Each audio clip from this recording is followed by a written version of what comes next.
Chères étudiantes, chers étudiants, bonjour. Aujourd'hui, j'ai l'immense plaisir et privilège de recevoir dans cet épisode de Podcast.com notre directrice des ressources humaines au sein de l'Universiapolis, Madame Anir Wissal. Bonjour Madame Wissal, bienvenue. Merci. Merci d'avoir accepté mon invitation. À mes côtés, notre étudiante en fin de cursus, Maha. Merci Maha d'avoir accepté notre invitation. Merci. Alors aujourd'hui, le thème de notre podcast portera autour de la gestion des ressources humaines. Avec nous, donc notre directrice des ressources humaines, elle va nous livrer les secrets de réussite de sa carrière en nous dévoilant les soft skills d'aujourd'hui, de demain et pourquoi un CV fait la différence auprès des recruteurs. Sabah al-khair, Madame Wissal. Donc, avant tout, est-ce que vous pourriez brièvement تقولي أشنا هي la mission ديال DRH au sein d'une université? Très bien. Alors bonjour et merci pour l'invitation. D'abord, je tiens à dire que j'ai pas encore réussi ma carrière, donc ma carrière elle est en évolution et donc voilà. Alors, en quoi consiste le métier en ressources humaines? Donc, c'est la gestion administrative du personnel, de l'établissement là de la structure où on est, le développement des collaborateurs. Donc ça, c'est une activité qui est très importante au niveau de la direction ou du service RH, mais aussi de s'assurer de l'intégration et l'accueil des nouvelles recrues. Très bien. Donc grosso modo, c'est un peu ça. Donc je vais pas détailler trop, mais de manière générale, c'est un peu les rôles. Est-ce que c'est difficile de gérer l'humain? Et on peut gérer les capitaux, on peut gérer le matériel, ou est-ce l'humain? Est-ce que ça demande des compétences bien spécifiques pour pouvoir être en mesure ou là capable de gérer l'être humain? Alors, vous parlez de la difficulté, moi je dirais que non. Parce que la difficulté elle peut exister dans n'importe quel métier. Exactement. Que ce soit pour gérer les chiffres, pour gérer l'humain et autres. Sauf que, certes, il y a des personnes qui sont plus à même à avoir du relationnel, à avoir une facilité, voilà, facilité à se comporter, je dirais, efficacement avec les êtres humains que d'autres. Très bien. Et je pense que ça, c'est une compétence qui est très souhaitable et c'est une compétence qui peut aussi se développer, qui se développe avec le temps, mais qui est très souhaitable et très recherchée dans les domaines des ressources humaines. C'est d'abord le relationnel et le relationnel. Surtout. Lalla Maha, donc tu es bientôt diplômée, Inch'Allah. Donc, bien sûr, le recrutement, ça t'intéresse particulièrement. Alors, qu'est-ce que tu aimerais dire, par exemple, à Madame Wissal pour au sujet de la GRH, le recrutement, les CV, qu'est-ce qui fait la différence, etc. D'abord, merci pour l'invitation. J'ai l'honneur d'être là avec vous. La question que j'ai à poser, c'est quels sont les critères de recrutement et quelle est la chose qui fait la différence entre les CV et les... Oui, c'est ça. C'est-à-dire que des fois, quand je vois Madame Wissal, deux candidats là, qui ont le même profil et le même parcours académique. Exactement pareil. Des fois, ils sont même diplômés de la même école ou là, de la même université. Ils postulent pour le même poste où on va retenir la personne et pas l'autre. À votre avis, avec votre expérience surtout. Et pourquoi? Qu'est-ce qui fait selon la différence? Alors, avant de parler de manière très pratique, je vais d'abord un peu mettre l'accent sur un point dont on parle tous, c'est les soft skills. Ils ont le vent en poupe voilà, en ce moment. Donc, le maharat shakhsiya. Et pourquoi ils ont le vent en poupe? Parce que c'est vrai que le maharat, c'est vraiment ce qui fait la différence entre deux candidats qui ont presque le même profil. Alors, je vais expliquer un peu Had Maharat, comment on peut, qu'est-ce que c'est d'abord, qu'est-ce que ça veut dire, mais comment on peut les développer, les exploiter à bon escient, c'est-à-dire pour réussir un entretien. Donc, منين كنهضروا على المهارات الشخصية شنو هما c'est cette facilité que nous aurons ou que l'étudiant, le jeune a pour agir devant des situations et pour interagir avec les autres. Tout simplement, c'est ça. كيفاش نقدر نتعامل مع une situation اللي طاحت ليا وكيفاش نقدر نتعامل مع الناس. Bien sûr, en fonction d'un contexte, en fonction d'un métier que je choisis, d'un métier qui m'est destiné ou là que j'ai préparé. Et donc, c'est ça. وهاد المهارات فين كنشوفوهم في la communication. Donc, la capacité de communiquer, tawassul, comment je communique avec les autres, comment je communique mes idées. كنشوفوهم aussi في le relationnel, كيفاش كنتعامل مع الناس. كنشوفوهم aussi, donc on a aussi les soft skills en intelligence émotionnelle. Exactement. كيفاش كنتعامل مع les émotions ديال les autres. Oui, aussi mes émotions. منين نكون مقلقة, comment je vais réagir. منين يكون الآخر مقلق, comment moi je vais réagir. Et on va dire les soft skills ou les compétences organisationnelles. C'est pas dans le sens d'entreprise, mais organisationnel. Moi, comment je m'organise, comment je gère mon temps, comment je gère les priorités. Donc ces 4 soft skills, elles sont très importantes.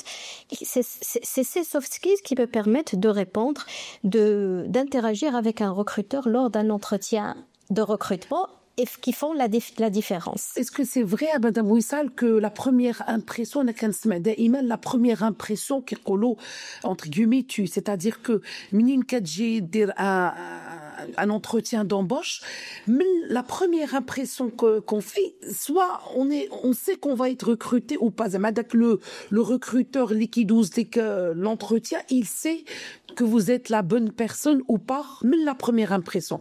Est-ce que ça vous est déjà arrivé de voir que la personne, c'est la bonne personne? La première impression, est-ce que ça arrive? Ça arrive de se dire, ça pourrait être la bonne personne. Voilà, c'est pas la bonne personne. D'accord. Et je peux vous dire que cette impression, c'est dès le CV, on l'a. Très bien. Dès le CV. Voilà. Alors, donc, et là, je réponds à votre deuxième question, c'est quelle est la différence entre un bon CV et un... Peut-être... ça, c'est une conséquence. Donc, la réponse à cette question, ça va être la conséquence de tout ce que fait le jeune pour développer justement les compétences qui sont en amont. Donc, alors, quand on va parler de la première impression, oui, le recruteur, il a toujours une première impression qui va peut-être conditionner le déroulement de l'entretien. Cette première impression, elle est faite depuis le CV et la lettre de motivation. Voilà. Donc, j'y reviendrai après pour le CV, peut-être après.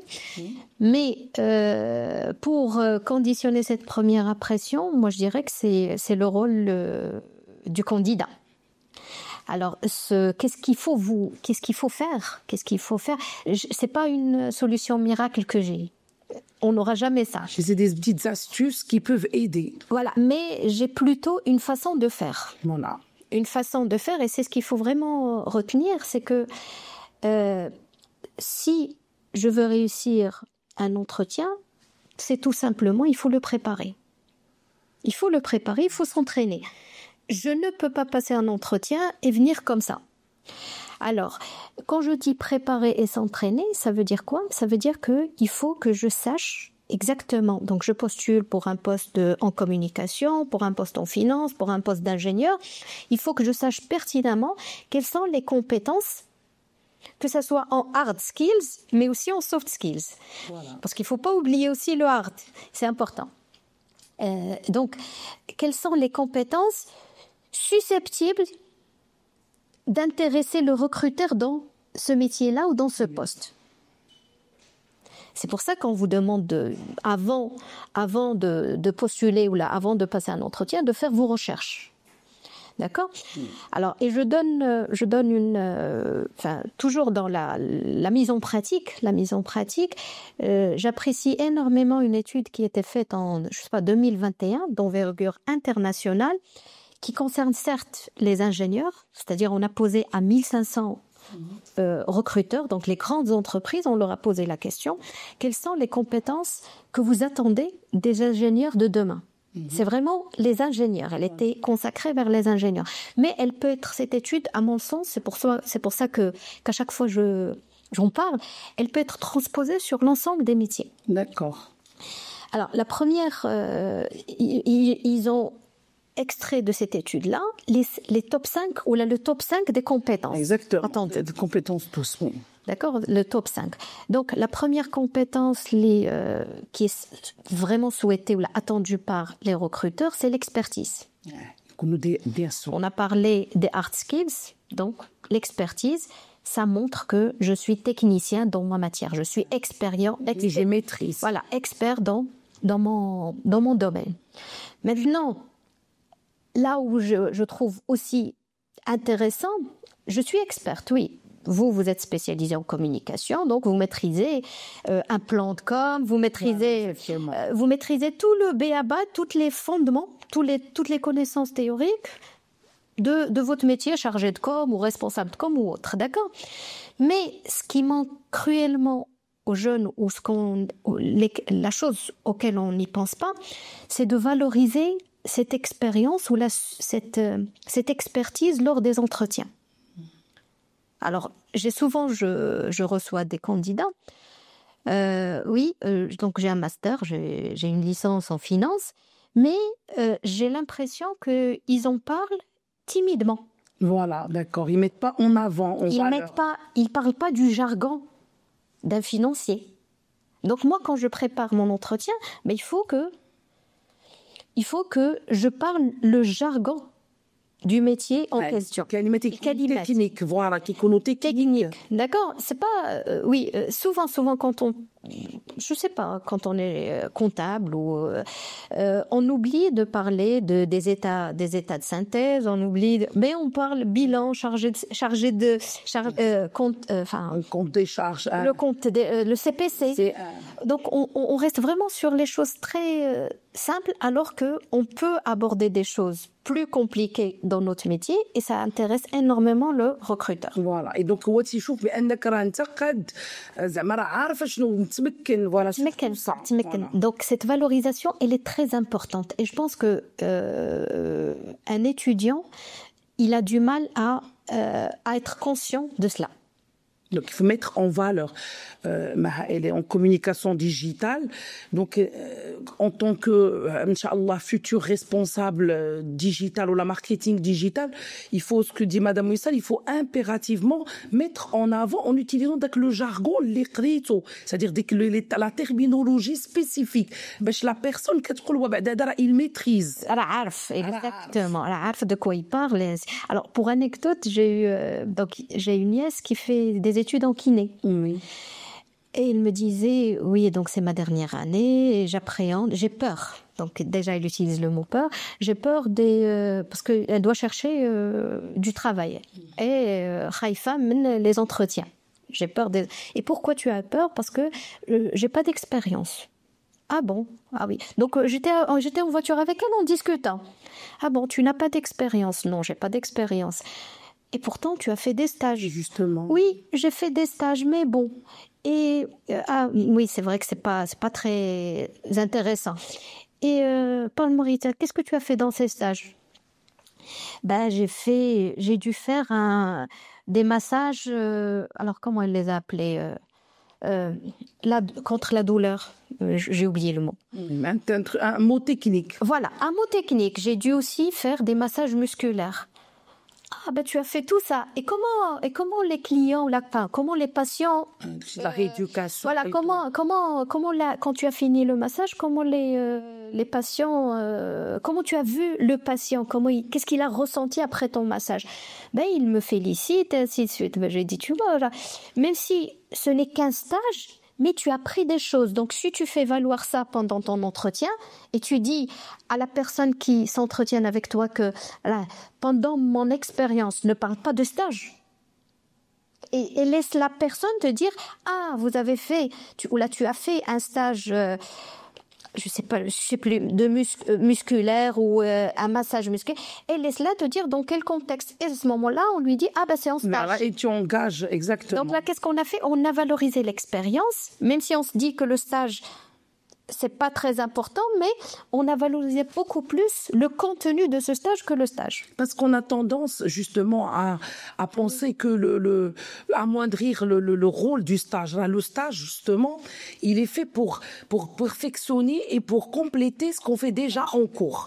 Yani, ce que vous voyez en cours, moi je vous le dis toujours en communication, quand je fais mes cours de com, dit que l'intelligence émotionnelle, d'abord vous êtes actuellement en plein travail de groupe où كيخدموا de l'intelligence émotionnelle fait شي فكره. Donc comment concilier justement entre l'idée d'elle ou l'idée de ta camarade ou ton camarade et fait. Donc comment tu t'en sors? C'est-à-dire ma floul n'est pas ma diel d'aba. Donc tu as appris à faire c'est exactement la même chose في الخدمه. C'est-à-dire quand tu vas aller comme dit madame Wissal un recrutement كنجيو موجدين كنجيو عارفين كان valoriser Exactement. Diana, parce que on va postuler pour un travail اللي حنا قرينا عليه, donc on est compétent. Et شنو اخر madame Wissal? D'abord les tips en avant-première. Les tips. Donc voilà. Donc la première compétence, si j'arrive à en parler et à la valoriser, c'est que le recruteur, il va dire bon, cette personne, elle sait de quoi elle parle, elle a les compétences techniques. Donc je vais continuer avec elle à voir est-ce qu'elle a d'autres types de compétences qui peuvent être utiles ou là qui sont utiles pour le poste ou à recruter, parce que un recruteur il va pas dire aussi c'est vrai qu'elle est compétente techniquement, mais il va se dire est-ce que cette personne elle peut s'adapter à la culture, est-ce qu'elle peut pouvoir, parce qu'on vit dans l'entreprise, est-ce qu'elle peut pouvoir vivre avec les équipes en interne. Et donc là, on parle des autres aussi compétences attendues, selon toujours l'étude. Donc je parle. Alors l'étude, selon l'étude, on va parler aussi de l'agilité d'esprit. D'accord. L'agilité d'esprit. Alors pour dire un mot arabe que nous avons et qui est très bien, khfouzia. Exactement. Mais qafez dans le bon sens. C'est le sens négatif. Exactement. Parce qu'on peut dire cette personne qafza ou qafza qui est alors que non. Qafez, ça veut dire quoi qafez? Si on veut vraiment réfléchir sur le mot qafez, ça veut dire une personne il a تحطها في situation كتخرج راسها. Et ça, c'est une compétence qui est attendue et qui est souhaitée par les entreprises et par les recruteurs. À tout moment, même si je suis l'experte la plus performante, la plus efficace, des fois, il y a des situations qui tombent et auxquelles je dois répondre. Donc, c'est l'agilité d'esprit. Donc, c'est la capacité de s'adapter à des contextes différents. Là aussi, c'est à travers les expériences, on doit montrer ça. Donc, moi, c'est juste ces compétences. Quand je prépare un entretien, il faut que je l'ai en tête pour dire, si je dis comme ça peut montrer ceci au recruteur. Si je formule mon expérience de telle manière, je peux lui montrer que que j'aurai en même temps d'autres compétences. Et donc, comme on dit exactement. C'est un peu ça. Alors, l'agilité, donc, khfouzia. L'ouverture d'esprit. Ça, c'est la troisième compétence qui est souhaitée. Donc, on a parlé de 5. Là, on parlait de la troisième. L'ouverture d'esprit. Alors, j'ai aussi un mot, une expression qui me plaît aussi. الراس صغير. عرفتي شنو هي الراس صغير؟ صغور تصرياس. شنو هي الراس صغير؟ دغيا كتعلم كتخليك الجاج. وتكون سورتو امبل. الراس صغير هو تتكوني امبل مودست, يعني كتكوني كتصنتي ما كتقولش انا كنفهم كلشي انا كنعرف كلشي. Voilà, ça va. Toujours apprendre. Les collaborateurs, comme dit madame Wissara, elle utilise un jargon de GRH, de gestion des ressources humaines, mais كتقولش les subalternes ou les employés, كتقول les collaborateurs. Les collaborateurs, ça veut dire que on est une certaine une famille, une unité, une seule personne. بحال في l'équipe de football, تنقولوا l'équipe, ما كنقولوش le groupe. هاد la notion d'équipe كتعني باننا حنا كلنا on est dans le même, on a le même objectif commun. Donc الراس صغير. Alors الراس صغير, voilà, c'est être curieux, d'apprendre. Donc voilà, c'est vraiment ça rejoint ce que vous avez dit et ça le résume parfaitement. Rasrer, ça sous-entend que j'ai des expériences, j'ai des connaissances, mais j'apprends tous les jours et je dois apprendre tous les jours. من الصغير للكبير. من الصغير للكبير. Et ça, c'est très important de le ressentir lors d'un entretien. C'est très très important. Alors quand on dit l'ouverture d'esprit, c'est quelqu'un qui est curieux. C'est quelqu'un qui donne l'impression, enfin pas qui donne l'impression, mais qui donne le sentiment au recruteur qu'il est disponible ou qu'il peut être disponible pour l'entreprise. Voilà. Quand on donne cette impression, je suis disponible, je peux m'engager corps et âme pour cette entreprise-là, c'est qu'on se dit, cette personne, on peut compter sur elle. Voilà. Alors ça, c'est la troisième. La quatrième... La quatrième compétence, mais celle-ci, je dirais, c'est beaucoup plus quand on veut évoluer dans une entreprise, mais on peut la mesurer même pendant un entretien, parce que quand on recrute une personne, souvent, c'est vrai, on voit une personne pour ce poste, mais on voit est-ce que cette personne, elle est capable d'évoluer avec nous. D'accord ? Donc ça, c'est donc la quatrième, c'est la capacité d'influence. Exactement. La capacité d'influence. Et cette compétence, elle dit, elle montre aussi le relationnel de cette personne. Parce que si je veux dire la capacité d'influence, pas seulement les subordonnés, mais aussi au niveau des supérieurs. Oui. Est-ce que cette personne, elle peut, à un moment ou à un autre, selon les situations, être capable d'influencer. Je ne dis pas d'influencer pour des actions ou autres, non. Influencer quelqu'un de ses idées. Donc, c'est-à-dire argumenter, c'est pouvoir argumenter. Voilà.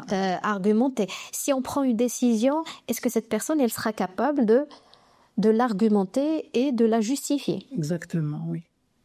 Et donc là, ça peut aussi être lié à tout ce qui est compétences organisationnelles, la gestion de temps, la priorisation des objectifs.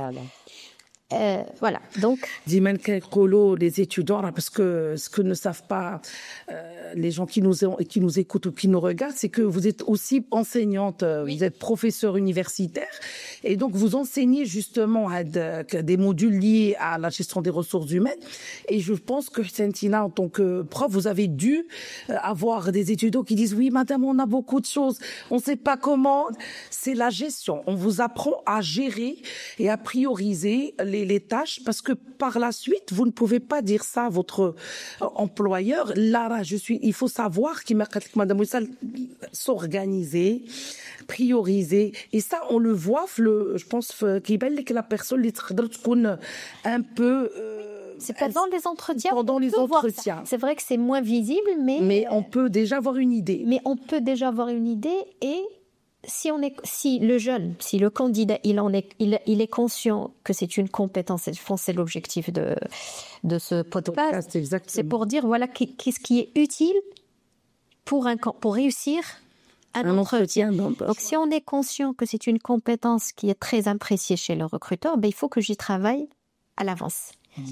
Même si le recruteur, il va pas me dire directement est-ce que vous avez une capacité, c'est jamais une question qui se pose. Mais il faut que, à travers, comme je l'ai dit tout à l'heure, à travers la formulation, à travers votre discours, que vous me donnez cette information. Exactement. Donc, c'est-à-dire que le recruteur à Madame Wissal, pendant qu'il nous passe l'entretien, c'est un peu un test, parce vous allez voir des réflexes qu'on va avoir, ou radit choufou, et vous allez analyser, et c'est un petit un signal, la personne, elle va faire l'affaire ou pas. Et ce signal, il est donné par le candidat. Et dernière compétence, alors, la dernière compétence, c'est être responsable. D'accord. Assumer ce qu'on fait. Alors, par contre, cette compétence, elle est vite détectée dans un entretien. Je donne un exemple très simple. On demande à la personne, donc vous avez une licence, et on sait que une licence dans une école de commerce ou dans une école de gestion ou autre, l'informatique, c'est le B.A.-ba. Exactement. Donc, on demande à la personne, est-ce que vous maîtrisez Excel ? Est-ce que vous avez un niveau Excel, est-ce que vous avez un niveau de perfectionnement en Excel? C'est-à-dire, vous êtes à un niveau avancé.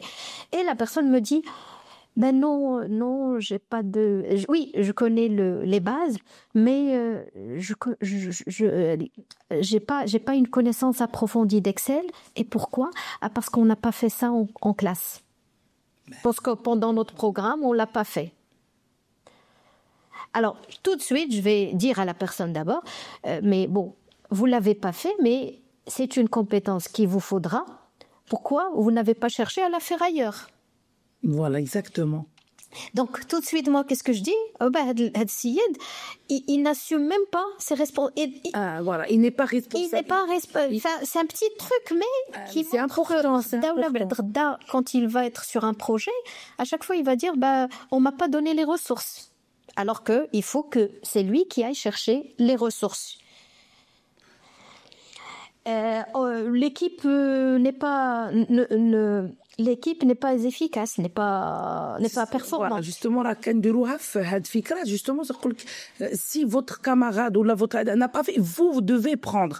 Et ça, tu l'as senti parce que, justement, des fois, un planning, mais ما غنتسناوش الاخر ما داش نقضيو كومون دير parce qu'on est en groupe, on est une équipe, هو ما داش خصني ندير في بلاصتو عاد après coup peut-être que je réclame من بعد exact سمعتي mais enfin autant qu'étudiant mais même le recruteur, même en entreprise, ça se passe comme ça. Hein. Sauf qu'en entreprise, c'est différemment. Donc, quand on réagit, on peut ajuster les choses, mais il faut réagir. Donc, cette 5e compétence, elle est aussi importante et je dirais, pour moi, elle est facilement détectable au niveau des... La polyvalence, Madame Wissal, est-ce que c'est important, c'est un atout? Oui, c'est très important, surtout pour les entreprises actuelles. On veut... Mais quand on est ouvert d'esprit... On a cette polyvalence. On a cette c'est-à-dire on est prédisposé. Voilà, à être polyvalent. Là, vous êtes en communication. Peut-être que demain, on vous propose un poste en marketing. Vous êtes en communication digitale. On va vous proposer un poste en marketing, en commercial, dans le commercial aussi. Ça rejoint. Peut-être vous allez trouver du mal au départ. Si on vous le propose d'abord, parce qu'on voit un potentiel. Voilà. L'entreprise, elle prend pas des décisions comme ça. D'accord? Donc, si on vous le propose, vous aurez du mal dans les premiers temps, mais vu que vous avez les compétences, ça va vous faciliter la mission, l'intégration. Alors donc, d'ailleurs un responsable ressources humaines au l'indérage qui connaît l'œil, c'est-à-dire qu'il voit un peu la personne, le candidat, le salarié qui fait la différence, qui sort du lot. Bien sûr. C'est ce qui va faire que on prend un seul. On va pas prendre tous, même si ils sont bons. On va pas, parce que d'abord il y a des contraintes budgétaires. Exactement. Et l'utilité aussi, la pertinence. Voilà. Donc, est-ce qu'il y a, Maha, une question que tu voudrais rajouter, ou là une anecdote, ou là quelque chose qui est en rapport avec les soft skills, ou là une petite remarque que tu voudrais faire pendant que Madame la DRH, qu'on remercie infiniment parce qu'elle a un programme assez chargé, donc elle a bien voulu nous faire l'honneur et le privilège de venir. Donc, qu'est-ce que tu aimerais rajouter, par exemple, dans ce sens, parce que tu vas être confronté au marché de l'emploi très bientôt. Par exemple. J'ai une dernière question. Les loisirs, à quoi sert De les mentionner CV. On me dit toujours à des hobbies, Anna, je vous repose la question. Vous avez un hobby? عندك شي حاجة كتعجبك ديريها؟ Dis n'importe quel. Cuisiner. Très bien. Alors, pourquoi tu aimes cuisiner? Ça me détente. Quand je suis stressée, je pense immédiatement à faire quelque chose en relation avec la cuisine. Très bien. Alors, pour cuisiner un plat, شنو خاصك؟ Les ingrédients. Très bien. Imaginons que عندك عراضة ولا بغيتي ديري un plat. Donc, خاصك les ingrédients. Donc, شنو غدير في هاد les ingrédients? Comment vous allez les procurer? غنتقداهم وعاد غادي إلا تقديتيهم خصك تجيبي لهم فلوسهم donc le budget donc on appelle ça c'est quoi? C'est l'organisation. Je parle de la cuisine, sauf que c'est vrai que si on veut vraiment valoriser un CV, on parle de la cuisine, mais il faut aussi parler, parce que la cuisine, je la fais tout seul pour me déstresser.